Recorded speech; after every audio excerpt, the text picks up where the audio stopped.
Hello and welcome to Dinis Guarda YouTube podcast series, Cities ABC and Open Business Council. We are a new platform that highlights and profiles the leading inspiring people, CEOs, authors, technologists, academy players, and the global experts changing and creating solutions to our world, especially in the bridge between ideas, business, technology, and as well the infrastructure where we live, the cities and the environments. We highlight specifically ideas, products, inventions, software, bank, books and platforms, and as well networks that look at the multiple challenges, opportunities we face in our cities and nations. And as well, we bridge a lot of things related to digital transformation, Society 5.0, Fourth Industrial Revolution, artificial intelligence, blockchain, fintech, and IoT, and a lot of other emerging technologies. These podcast series are produced and distributed on citiesabc.com and openbusinesscouncil.org and syndicated as well on our other websites, intelligenthq.com, fashionabc.org, edgefink.com, and tradersdna.com. And we've been going for right now 8 interviews and profiling very fantastic people. So today we have with us Rob Charles. That is he has a lot of things from 25 years of experience, and I'll just take some of my notes here. So he's a sophisticated investor with and an entrepreneur for the last 25 years and the investor for the last 17 that has been working in multiple different industries, from technology, entertainment, real estate, oil and gas, commodities, heavy equipment, art, and merger and acquisition. So it could not be more broader and very important as well for our world. Rob as well has a vision of finding niches early on, and as well looking at top-notch teams, and as well coordinating and engaging people. And I think that's one of these highlights that he's been doing. He's been building companies to $25 million, $50 million market capitalization, and as well as an investor, he's been looking at putting his own capital into business, proving the concept before raising subsequent funding. And his expertise is exhibited in a long track record of multiple companies and organizations he's been doing. And after 2001, he founded a consulting company, the MG, providing enterprise solutions for a lot of different things on that. So he's been as well being a CEO at multiple companies, including Global Light Foundation, a 501c3 non-profit, and as well he has a work in empowerment and social impact, building schools in India and Africa for children and underprivileged children. He's as well very involved in real estate, and this profile is quite amazing. I was just highlighting, that's a part of the profile today, that it is since his last expertise and building different platforms, he created as well the platform Goldfinger. It's a private members-only investor network and social club using mobile app technology. And over the last 5 years, as founder CEO, Rob Charles has been spearheading all the business and product developing along sales and marketing efforts for Goldfinger. Goldfinger is a right now recognized members-only investment club, and through this digital network, which is very prepared right now for COVID-19, has been helping companies raising money, but as well creating advisory board and multiple companies around the world.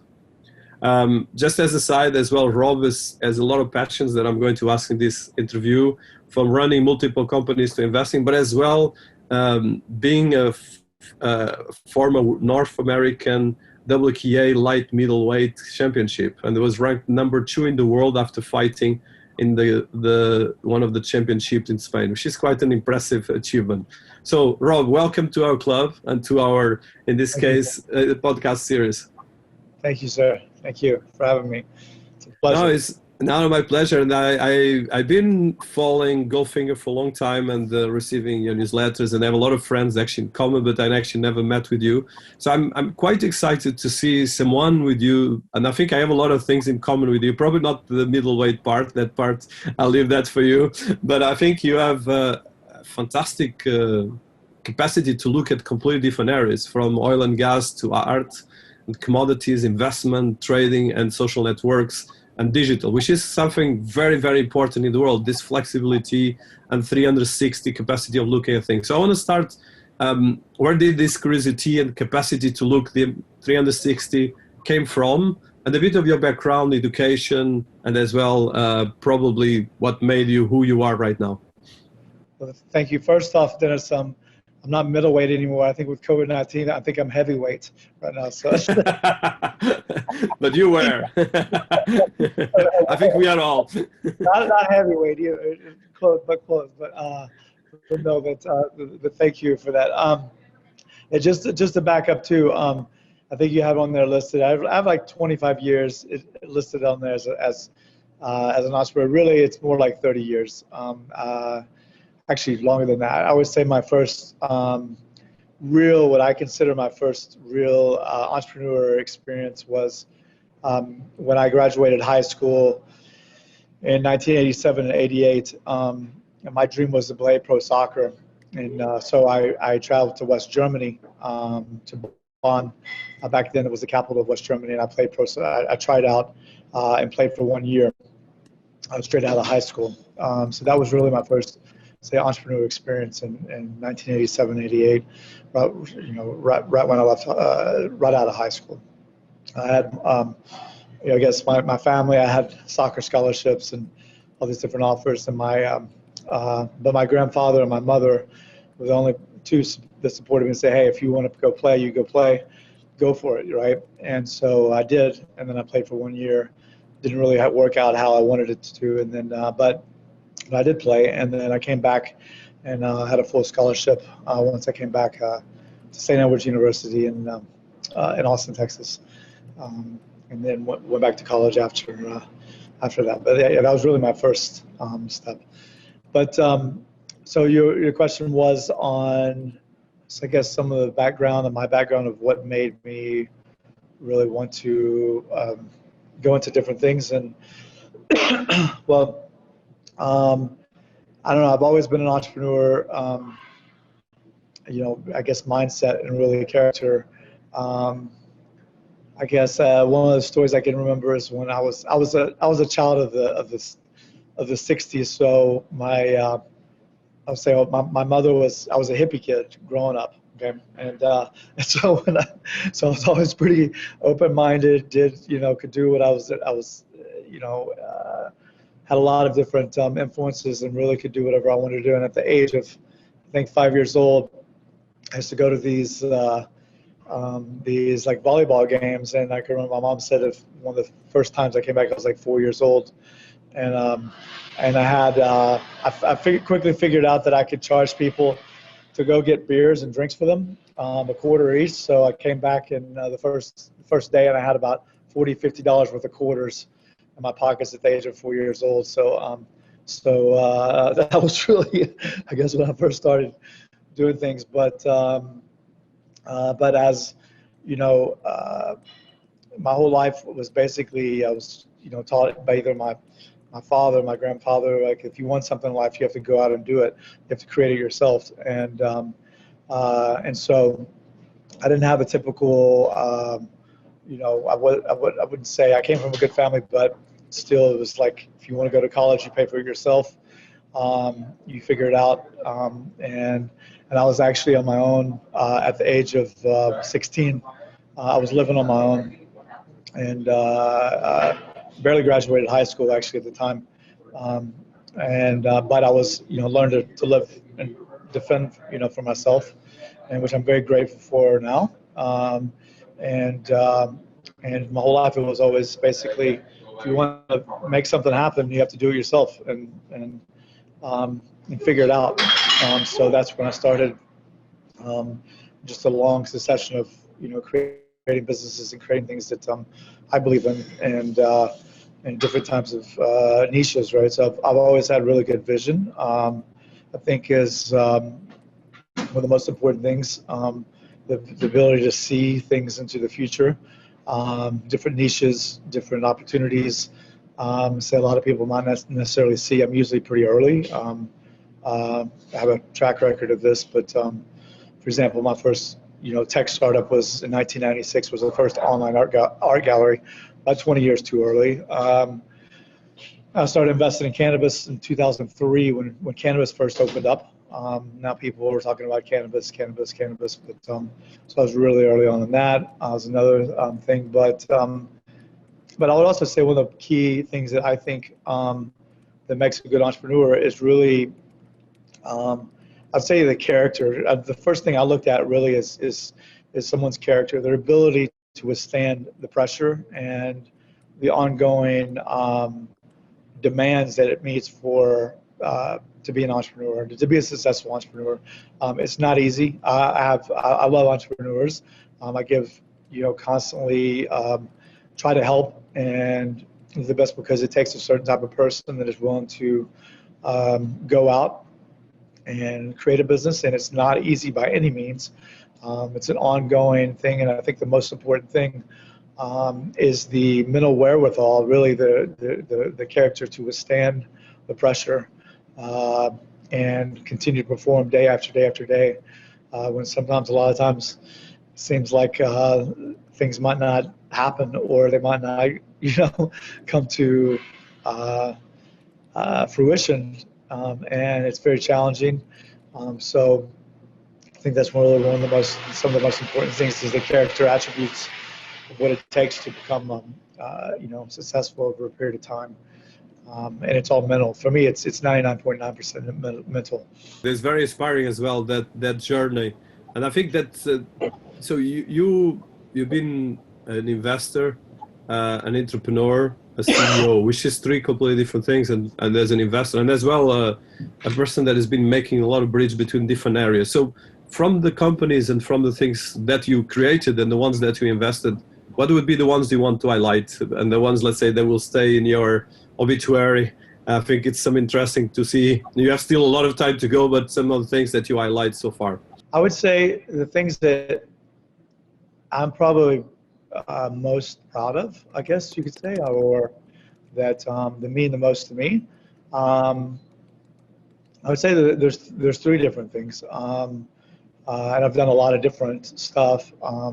And at different points in my life, I thought certain things were great and certain things, and of course, it's all relative to like how you look at things and at where you're at in your life, right? There's certain things I did when I was younger, at the time I thought were great, and then now just discount per se, but they're more like stepping stones. But I'd say the three most important things to me was the found. I went through a lot of life training and transformational work in early 2000,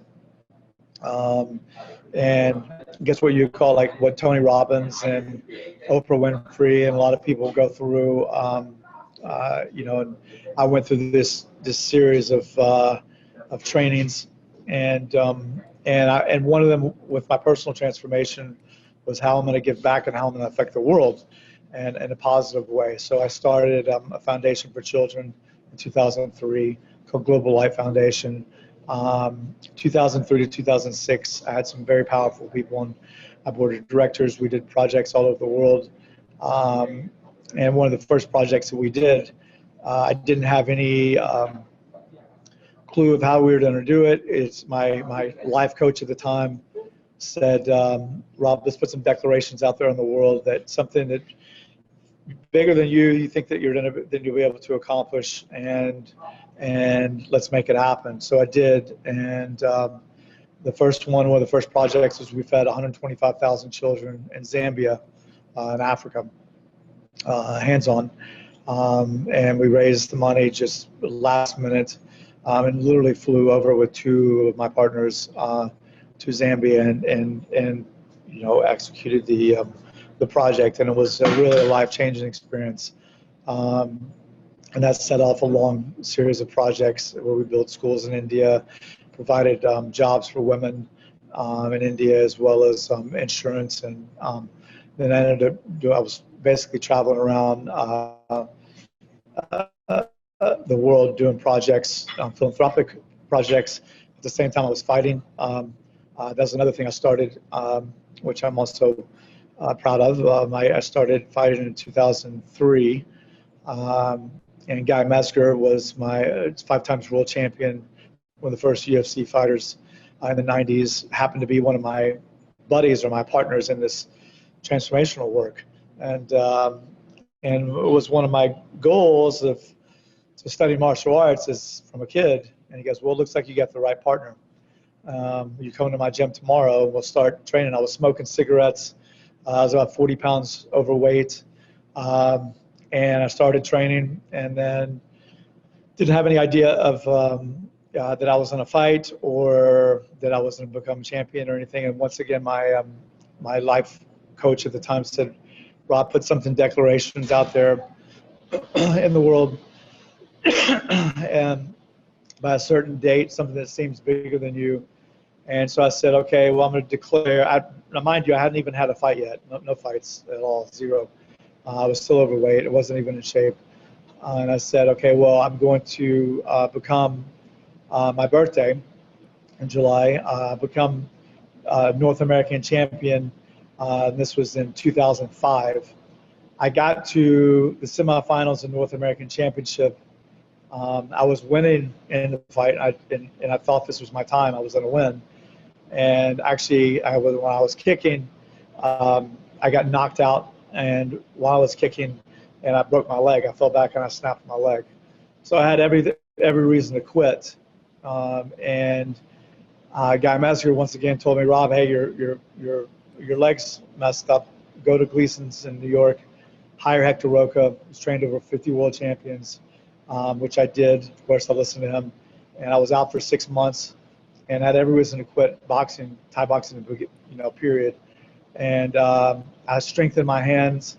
I became better at my boxing. And then the next year I came back in 2006 and won North American Championship, light middleweight championship, after I'd broken my leg. And then I went on to World Championships in Spain and got number 2 in the world. I lost in the final. That was my one shot. I thought I had it, but I got number 2 in the world. So that was the second thing I would say that's notable. And then the third thing was after subprime, I was investing in a lot of different stuff, and this is like 2009. I'd been investing in cannabis and oil and gas. Did pretty well in oil and gas.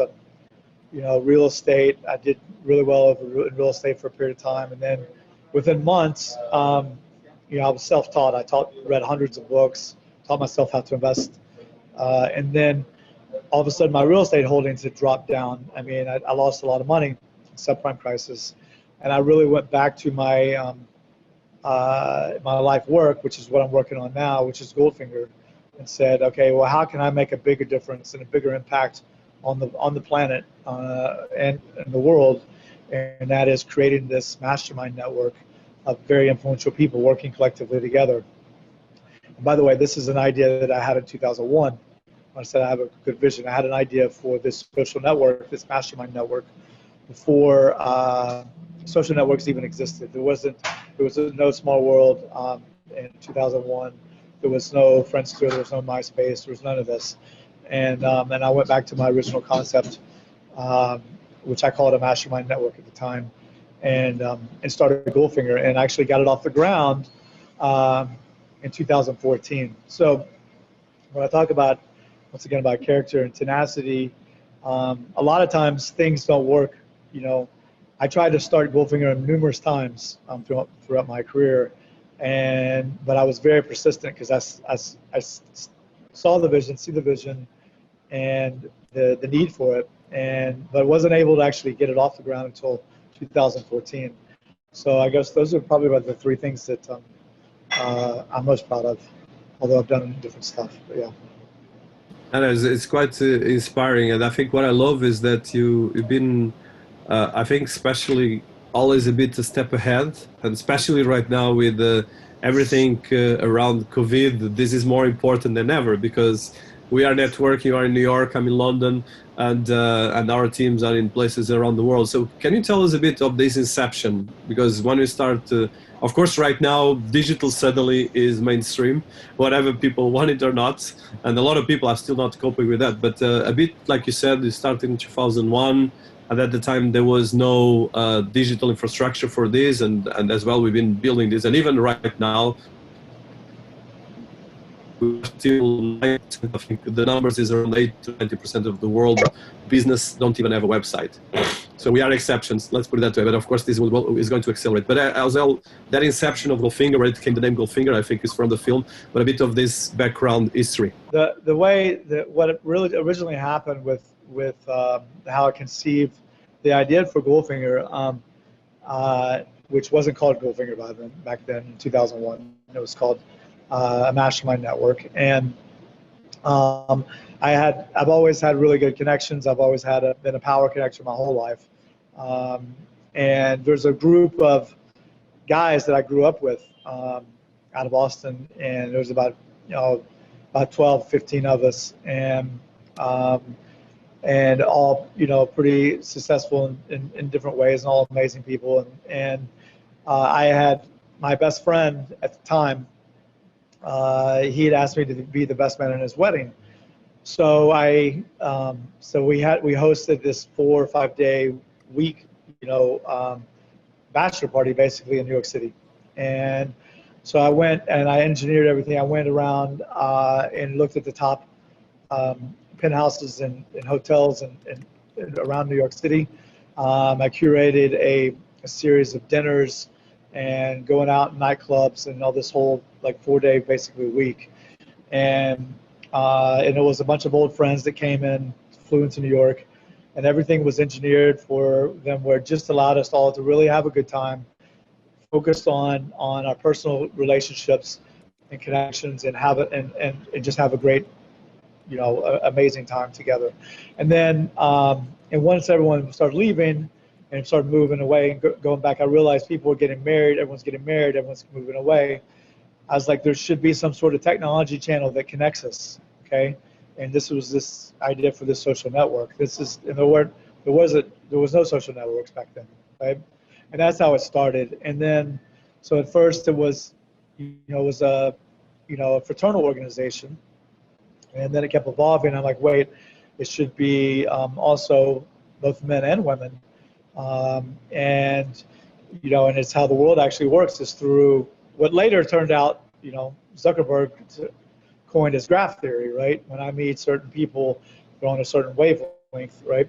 And based on their connections and mutual friends and so forth.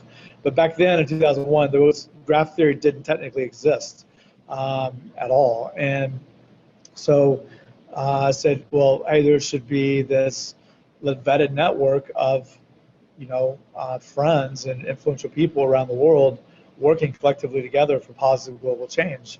And then, I was very crystal clear that if people want global change, which nowadays, obviously we need major changes, then you have to have the right people working together, and it's all built on relationship. Well, all this stuff started popping up, like a Small World and, MySpace and Friendster.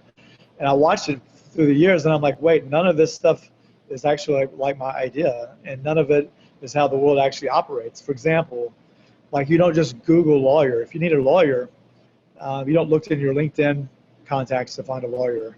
Well, if you do, that's very inexperienced. It's a good way to lose all your money. So, so you ask one of your friends or someone you trust. The world's built on relationships, and it's built on personal connections, and it has been for centuries. This has not changed. You can have mass market. You can have, 5,000, 10,000 friends on Facebook.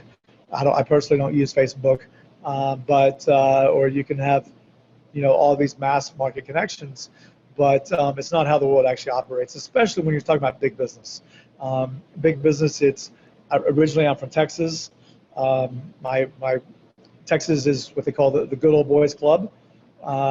It's everything goes on a handshake. Actually, my uncle did the famous law case for Pensacola for Baker Botts. It was a multi-billion-dollar case that was built on just a handshake. Okay, and my uncle actually won that case.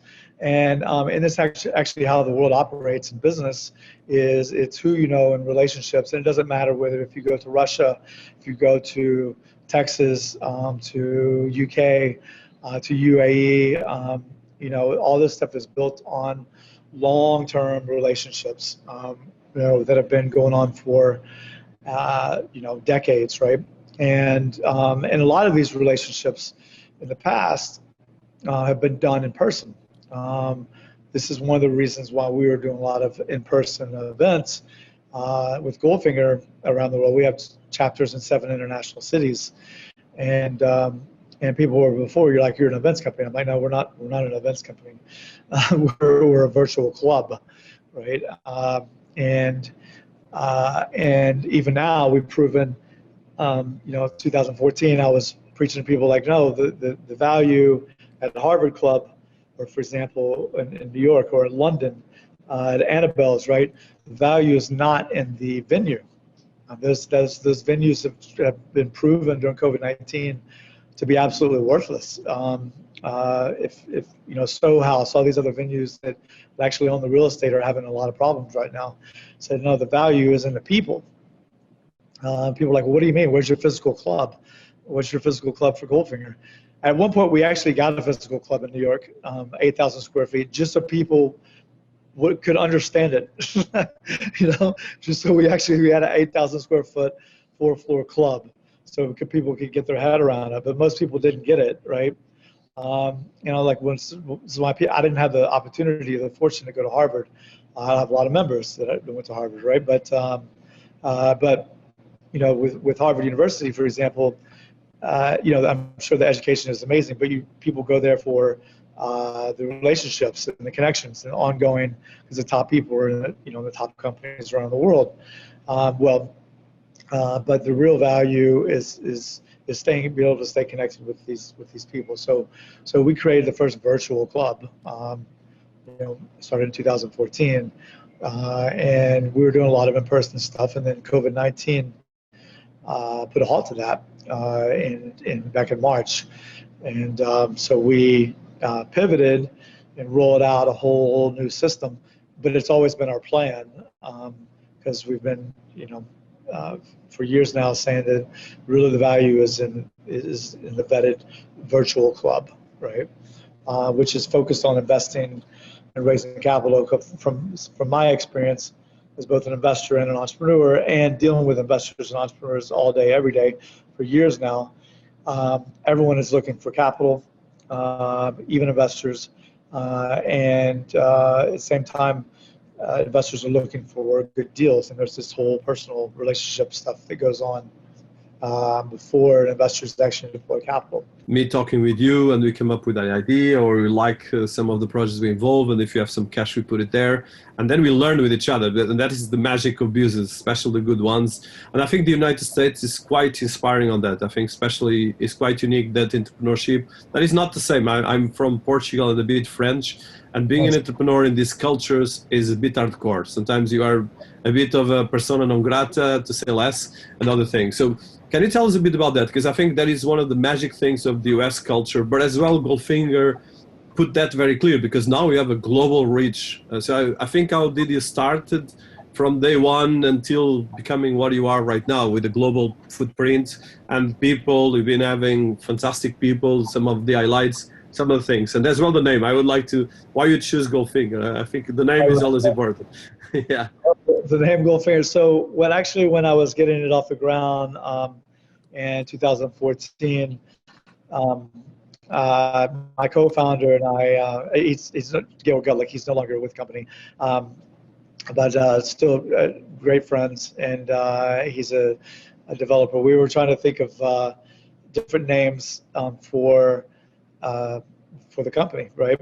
And so actually, I went to sleep. I sleep with a notepad by my bed, and I woke up at 4:30 in the morning, and it came to me in a dream that the name is Goldfinger with no E, and that the logo is a fingerprint, and I drew it out, and I went back to my partners, and they're like, no, it's not Goldfinger, and then I'm like, when it comes to me in my dream, it's 100% accurate. You can shoot as much, try to shoot holes in it, but it's definitely Goldfinger, and this is the logo.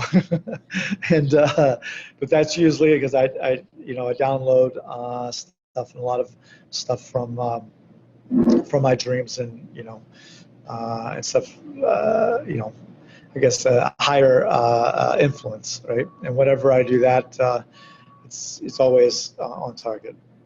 That's one aspect.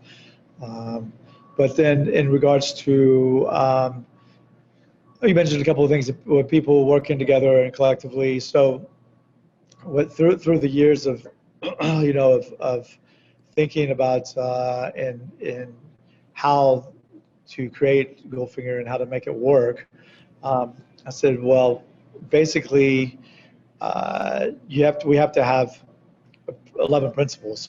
So I created 11 principles for Goldfinger. So we're the first really, I'd say it's like a social network with intention, with a positive intention, with an actual ethos. Our ethos is give first, always add value. And we have 11 different principles indoctrinated within the organization and the network.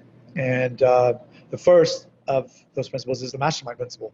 Whenever two or more minds align in harmony, a third mind is created, which is exponentially greater than the sum of its parts. That's very simple. When you and I are aligned, and could be even two people or three or more people, and the key is aligned in harmony, that term, right? A third mind is created. So it's not my idea anymore. It's not your idea anymore. It's the collective consciousness idea that is now come, which is greater and more powerful than we are separately. And this is not a new concept. I mean, every major fortune has been created by the Mastermind Principle. Every successful person, doesn't matter if it's Benjamin Franklin, Nikola Tesla, I mean, you just go on and on and on. Dale Carnegie, Henry Ford, they all had mastermind groups for centuries. The U.S. Constitution was written by the Mastermind Principle. So this is what we've done is created, and from what I've always seen, the missing component, the key component that's missing is the technology. Let me go on a different tangent. I go to Burning Man every year. I'm a burner. So Burning Man has 10 principles. It's a social experiment that works. Some of the most influential people in the world right now that are changing the world during COVID-19 and before COVID-19, are burners. All the major CEOs of all the Silicon Valley tech companies, Larry Page is a burner. All the guys founded Snapchat, Richard Branson, all the most influential people in the world are burners, right? Well, when you go to Burning Man, it's based on game theory, okay? It's everyone is signing up to play this particular game. It's not like you just show up at Burning Man by mistake, okay? It's intentional, and people have signed up to play this game, and it actually works. There's there's no barter. There's no there's no exchange of currency. Everything's free. There's gifting. There's all these different principles there that make it work. So what we've done is created a social experiment into the real world that actually works, and it's based on game theory. What we're doing is not necessarily for everyone. It's for those of people that want to play the game, and and if they play the game, they get exponentially more in return than if they don't. Very simple, but so that's. Someone told me recently, a 70-year-old gentleman, it's in a family office, and he's like, Rob, do you realize that if Facebook had the positive intention and the principles that Goldfinger has right now, do you realize that the world will be a completely different place? I said, yeah, absolutely. Think about that for a second. The billions of people that are on Facebook wasting their time on distraction and all this other stuff with no positive intention. Imagine if you aligned all those people with a positive intention and actually with doing something good for humanity and for the planet. Have a completely different planet right now. Yeah, no, I completely subscribe your vision, and I like a lot what you mentioned. First of all, there's the inspirational part, and I think every business, every country starts with ideas, starts with a vision. But as well, I like the game theory. So if you wouldn't mind just to highlight on that, because I think it's kind of when you talk about game theory applied to business, people, and I think you mentioned, especially with the Burning Man Festival and these different things. So this is very typical to Silicon Valley and to especially the US ecosystem. But there's a lot of, I would say, misconceptions, but as well at the moment we have a bit of a paradox that in one end we have a duopoly, monopoly of Silicon Valley in one end, and as well Chinese global technology players. And we have a very crazy world, a bit dysfunctional.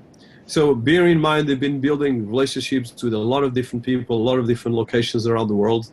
How do you make these bridges? Because it's about making these bridges. And as well as an investor, we have a lot of experience investing in companies, listening to portfolios, to presentations and stuff like that. So a bit of this background, I would like to hear as well, and how as well Goldfinger works within this context. It's really the investing. Let's just go from the investor side first off. It's really archaic. First off, the experience for an investor to look at deals nowadays, right? It's a very painful experience. They're using multiple systems, still email, believe it or not. Which, by the way, I rarely even use emails anymore. To me, it's like snail mail. It's like it's old technology. But a lot of investors still do. They look at emails. They open the deck. They have to look at the deck. Then, if they're interested, there's this whole communications back and forth. The entrepreneurs are trying to chase down these investors. You still don't know who the heck someone is in an email, what their background is, anything about them. There's no really face put to it. And then they're trying to get to a point at some point to get on a video call like this and actually pitch at some point. And then after the pitch, then there's a follow-up. There's this whole engagement of 3 to 7 engagements, okay, minimal, before an investor writes a check. So this is the dance that goes on, and it goes on and on and on. Like, let's just talk about on a investor platforms like, for example, Our Crowd or AngelList.co, which are very successful. They've been around and done quite well. They'll never be unicorns, by the way, but that's okay. They still do well, and 70%. The stat is 70% of the investments on those platforms go offline. They don't happen on the platform, okay? Because of this whole dance that I'm talking about, right? Now, that's one aspect. Secondly, what happens if you're typically speaking, when you have let's say a VC, for example, maybe they're an early stage VC. When I'm talking about early stage, let's say Silicon Valley, to keep it simple, let's say it's a blockchain VC that invests in pre-seed or seed companies. Well, so they have this whole dance period that goes on, like we just talked about.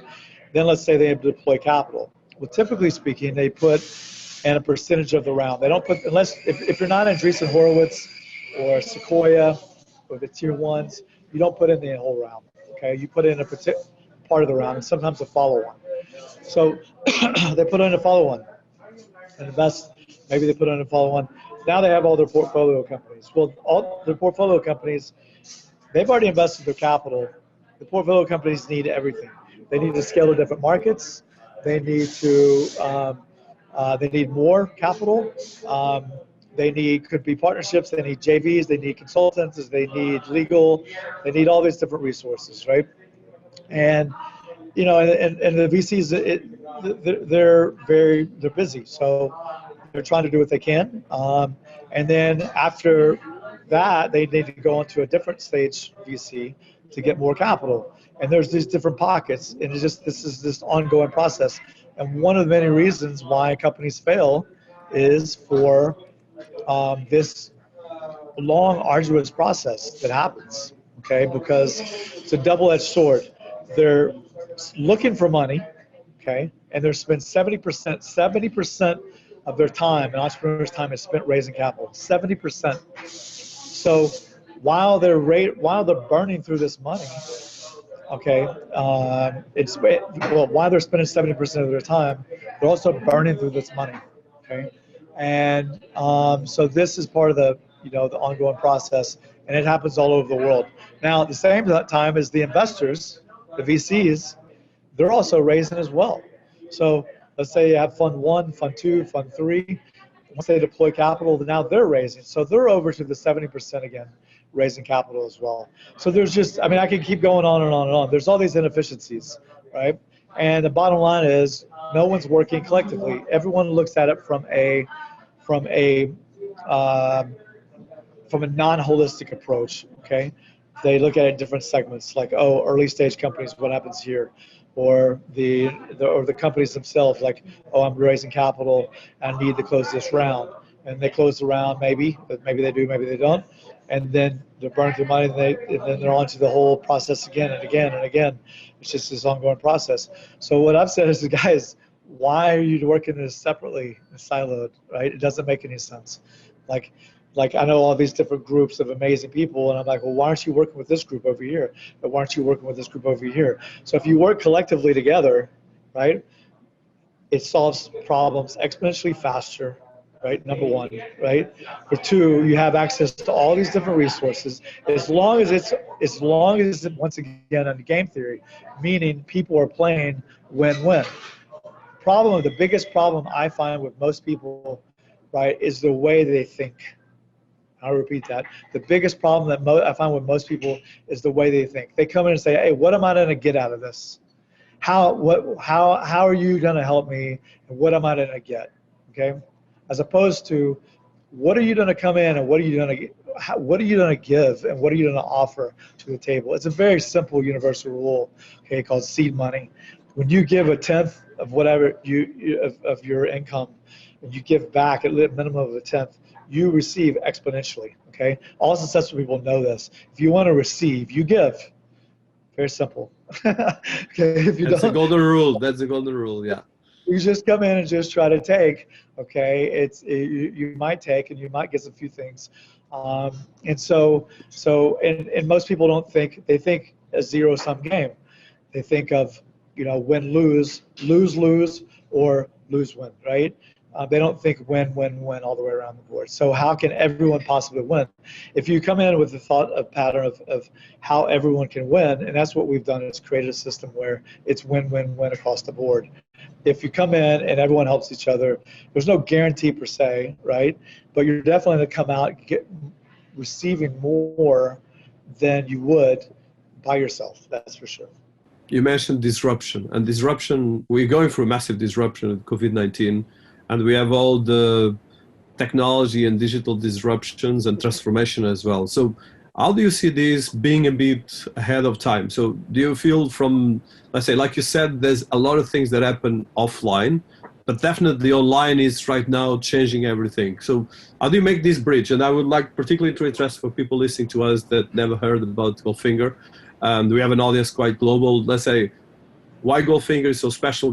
I think you are explaining that very well, but as well, this bridge between the offline, the online, and the network, which is the three things that are key. And I would like to hear a bit of your insights on that.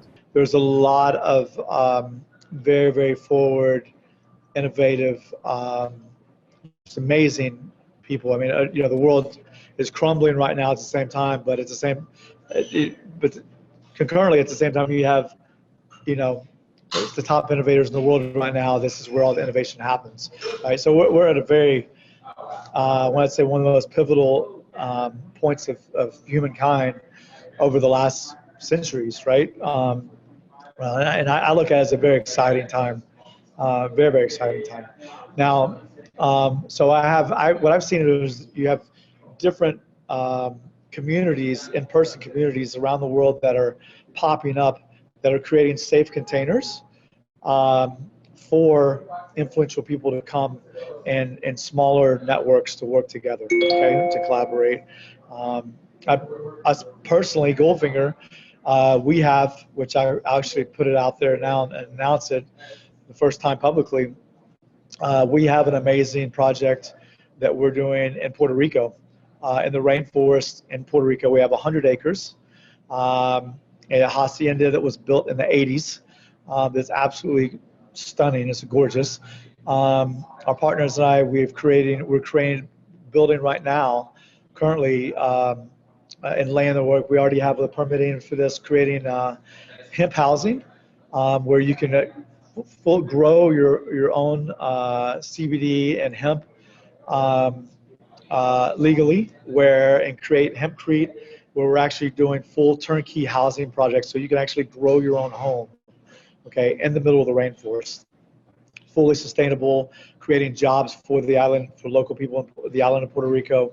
And then at the same time, we're starting off the first of the year with this festival style new way of living, but where you can live on the grid.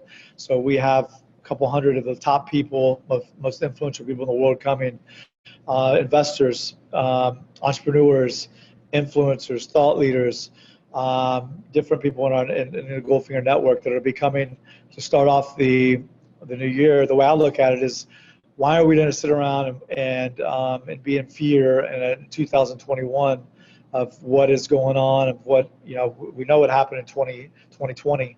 What are we going to do to create something differently in 2021, right? And so we're bringing the top people from around the world, COVID tests fully, make sure everything it's a safe environment. And we're going to be collaborating and working together. And some of the top technologists, some of the top thinkers in the world out for 5 days in the rainforest to create new. We also have a Goldfinger incubator, your own digital marketing teams as well. And then from our platform, the Goldfinger platform, which we created during COVID, the latest versions, we started in March. We can live stream all this stuff right through to the rest of the planet, where everyone can see what it is like to live and work and be in this alternative type society. Now, and we're starting this off as a 5-day experiment or game theory once again, and then from there we're creating it where it's basically people can come and live. If they want, they can live full time. They can be a nomad if they want, because we're connecting with other groups. For example, Stephen Brooks in Costa Rica. We have different groups of these, like I said, containers in Europe and other places around the world. But this technically is this one in Puerto Rico is a Goldfinger project itself, and so we're connecting the dots where, once again, more of an Airbnb approach. We don't have to necessarily own, the real estate or the land. We can just plug into this, and so that's one aspect on the physical, space itself. And then Goldfinger, we rolled out our own virtual universe. We started working on it in March. The MVP was out in the first week of April, and then we launched the 2.0 version in August, and now it's a combination of virtual events and conferences. We built our own gold phone, so our own video screen share as well, so, competitor to Zoom. We have AI matching for over 100,000 investors in our network. Our company reports. We have AI, which is similar to PitchBook. It's also a private social network. And we integrated this one system for virtual communications and virtual for investing in the market. Then now what we've seen is, there's already a couple of competitors that are starting to pop up into the space back in April. Clubhouse is one of them, and Lunch Club's another one. These are Andreessen Horowitz and Sequoia Capital had a bidding war actually for Clubhouse, and they start seeing the need for this. But we, once again, we're the pioneers in the space. We started in 2014. But I don't look at anything as we call competition. I look at it as what I call co-opetition, right? If people are starting to work on this stuff. Fantastic. How can I help you? How can we make it better? Right. And even, just more validation on what we're doing. And the way I look at it is stuff goes on the market. You can have 1 million burger places, right, in the world, but you can only have one McDonald's. One of the things that I would like to ask, so we are going through tough moments, and you mentioned that the worst, I agree with you, that we might still going through more challenge going forward because of all the challenge and the debt levels that we find in the world. So for the people listening to us, you are a very pragmatic person, you are very inspiring as well. What would be the advice for small entrepreneurs listening to us that are struggling on, and I think we need to look at that as well, because we are fortunate to be part of great networks, how they can actually get to you, get to Goldfinger, and as well what with the advice that you give, especially because in the end of the day, we have 430 million SMEs and startups in the world, and most of them have no funding. They are self-funded by people struggling. And then, of course, we are talking about our ecosystem that is very wealthy. So how do you do this bridge, and what would be your inspiring advice? Because I know that you are helping a lot of people and as well creating a lot of value for people. It's a complex question and of course, complex answers, right? Unfortunately, in entrepreneurship, there's no one recipe, right? I wish there was. With me, I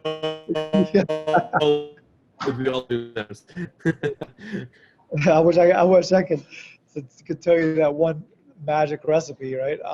But I would say it's numerous answers. First off, I mean, if you believe in something and if you really want to be an entrepreneur, I mean, this is when the going gets tough, right? I mean, this is what really comes in is the measurement of if you're serious about being an entrepreneur or not, and if you're serious about your business. And I've had many failures. I've been knocked out twice in the ring as well, right? And I've learned more from my getting knocked out, than I have in my wins, right? So I would say it's no matter what.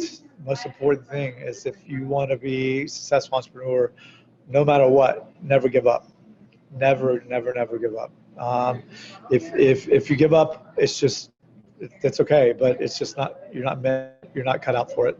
And it's better to go work for someone else. And there's nothing wrong with that. It takes teams of people as well. So I mean, that's first and foremost is, and right now you have to completely reinvent yourself. And I'm not talking about reinventing yourself from just like since COVID-19. I'm talking about on a daily basis. Like things are changing on a daily, hourly basis right now, right? So, I mean, you really have to keep your eye on the ball. What's going on in the markets? What's going on currently? I mean, what was working, for example, a couple of months ago might not be working today. There's a lot of stuff like this, and moving in the future as well. So you really have to keep your head like really just on the pulse of what's going on right now, and being able to adapt and change very quickly. If you can take capital right now, regardless of the terms, right, take it. Take the money for your company. Get yourself, some runway, some cushion, so you're able to think, you're able to navigate in the markets right now. I would say those are some of the best things I could say right now. Align yourself with the right people, get in the right networks, and try to also have an international perspective on that. In regards to contacting us or me, you can email info@goldfinger.net. That's info at goldfinger.net. There's no E in Goldfinger. Love to find out more about your company. I love helping entrepreneurs and investors, and would love to connect with you, my team, and see how we can help you in some capacity. Of course, I need to understand and learn more. But that's what we did, is basically is create created a global network of top companies and top investors working together. So there's not anyone that I haven't found yet that we can add exponential value to. It doesn't matter if it's a billionaire or an artist or any type of company that we can help in some way, because we have the whole network of influential people that are working together. So we've been in a lot of different areas, from art to investment to technology, cannabis, and so forth.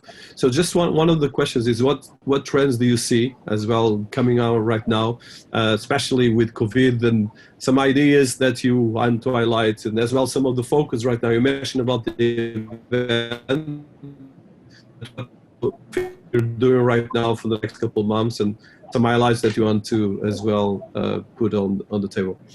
I would not get into art at this moment. I got into art. I learned that a long time ago. I got out of art. It's still very difficult business. Yeah, I mean, in regards to, like when you're talking about in different industries and so forth, I mean, you got to find, first off, if you're in something like, for example, retail or fashion or a lot of these different traditional industries. I mean, unless you're doing some major innovations, and I have seen a couple of companies that are innovating, for example, and fashion and so forth, that were worthwhile to look at. But however, for the most part, I think you got to be able to go into something that's completely innovative and just something that's completely disruptive, because a lot of these industries are going to be completely like a whole global reset over the next couple of years. They're going to be falling apart, and the first of this is just the first like trickle of ongoing stuff that's going to be happening. Even in regards to real estate, like I've friends of mine are saying, "Oh, we should invest in real estate right now," and so forth. I'm not even looking at investing in real estate and stuff right now, right? And it is because I know enough to know that I don't know enough right now. Okay. I think all of us.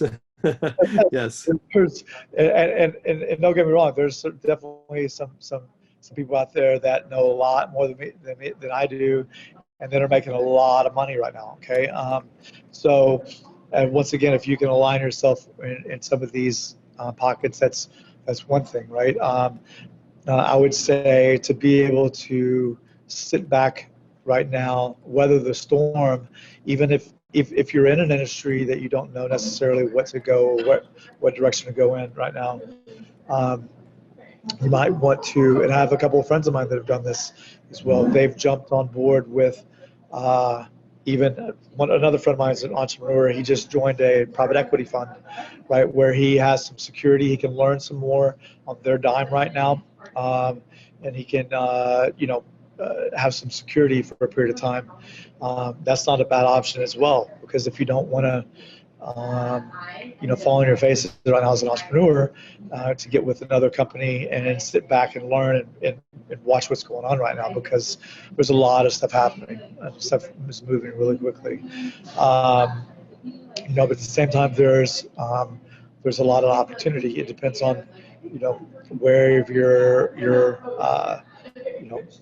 connections lie, right? If in regards to like digital assets, there's a lot of innovation stuff going on right now in regards to digital assets.